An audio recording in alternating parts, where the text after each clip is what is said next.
নমস্কার বন্ধুরা, আমি সৌরভ। আপনার সকলকে সৌরভ রিঅ্যাকশন চ্যানেলে স্বাগত জানাই। যে কথা বলবো দুটো ছবির টেলার এবং টিজার নিয়ে।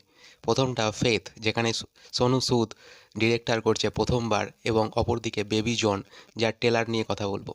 তো প্রথমে সোনু সুদের ফেথ ছবি টিজার, যেটা সকালবেলা দিকে লঞ্চ করেছে, সেটা কেমন লেগেছে। শুরুতেই বলি, তার যে ইন্ট্রোটা এবং তাকে যেভাবে দেখানো হয়েছে সেটা দুর্ধর্ষ। যে এক কো মারা তো মুজরিম, হাজার কো মারা তো बादशाह, मेरे गिनती उससे ऊपर थी। एक को मारा तो मुजरिम, हजार को मारा तो बादशाह।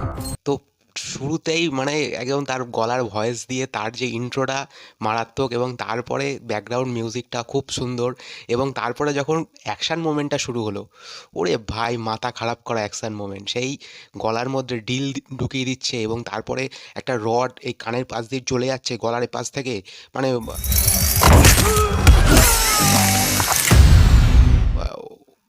অসম্ভব, মানে একটা টাইপের একটা ব্যাপার। এখানে সোনু সুদের ক্যারেক্টারটা খুব বেশি বোঝা যাচ্ছে না। সে হতে পারে এজেন্ট হতে পারে, বা কোনো ক্রিমিনালও হতে পারে, আই ডোন্ট নো। তবে সোনু সুদকে এখানে বেশ ভালো লেগেছে। বলিউড তাকে সেভাবে ইউজ করেনি।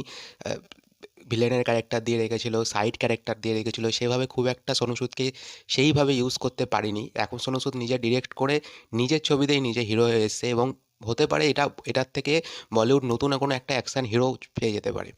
এবং আমার বেশ ভালো লেগেছে তার সাথে জ্যাকলিনকে রাখা হয়েছে, এবং জ্যাকলিনও এখানে অ্যাকশন করছে, এবং বেশ ভালো মানিয়েছে দুজনকে। মোটামুটি টিজারটা আমার বেশ ভালো লেগেছে। তোমরা জানিও তোমাদের কার কার কেমন লেগেছে। আর অপরদিকে বেবি জন, যার টেলার সন্ধ্যের দিকে লঞ্চ করেছে, এবং টেলারটা অনেকটা বড় আমার মনে হয়েছে দেখার সময়। এবং ট্রেলারটা দেখার সময় আমার মনে হচ্ছিল যে ভাই, এত বড় কেন। জানি না তোমাদের কার কার কি কেমন লেগেছে। তবে আমার ট্রেলারে কিছু পজিটিভ দিক, কিছু নেগেটিভ দিক লেগেছে, তো সেটা বলবো।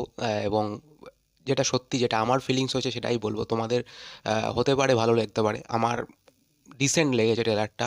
এবং বরুণ ধাওয়ানকে আমার অ্যাকশন হিরো হিসাবে সেইভাবে আমার মনটা অন্তত কাটতে পারেনি। আমার ডিসেন্ট লেগেছে খুব। যে যে যেমন আমি সোনু সুদের ক্ষেত্রে বললাম, তার যে ইন্ট্রোটা দিয়ে সেভাবে যেভাবে একটা হয় না যে মাস হিরো যখন আসছে তখন একটা ভেতর থেকে একটা সিটি মারার একটা ব্যাপার, বরুণ ধাওয়ানের ক্ষেত্রে সেই টেলারের মধ্যে অন্তত সেই জায়গাটা আমি খুঁজে পাইনি। তো তোমরা বলতে পারো তোমাদের কি হয়েছে না হয়েছে। তবে আমার টেলারের মধ্যে একটা জিনিস ভালো লেগেছে, একটা না সরি, 2 থেকে 3টে জিনিস ভালো লেগেছে। সেটা হচ্ছে যে টেলারের যখন জ্যাকি শ্রফ যখন আসলো, তখন তার যে এন্ট্রিটা, সেভাবে তার যে সোয়াগটা, সেটা দেখে তোমাদের কেমন কি লেগেছে সেটা বলো। আমার তো বেশ ভালো লেগেছে। আমি বলতে পারি জ্যাকি শ্রফের এন্ট্রিটা, ওখানে ভিলেনের ক্যারেক্টার, হিরোর থেকে ভিলেনের ক্যারেক্টারটা আমার বেশি ভালো লেগেছে।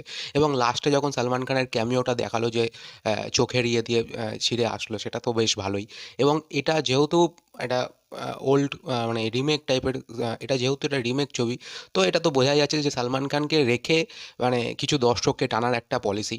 তো তোমাদের কার কার কী মত তোমরা জানিও। আমাদের বরুণ ধাওয়ানকে কেমন লেগেছে, হতে পারে আমি ভুল হতে পারি। তো তোমরা জানিও তোমাদের কার কার কী মত রয়েছে। আর ভালো লাগলে চ্যানেলটাকে লাইক করে দিও, শেয়ার করে দিও, সাবস্ক্রাইব করে দিও। Thank you.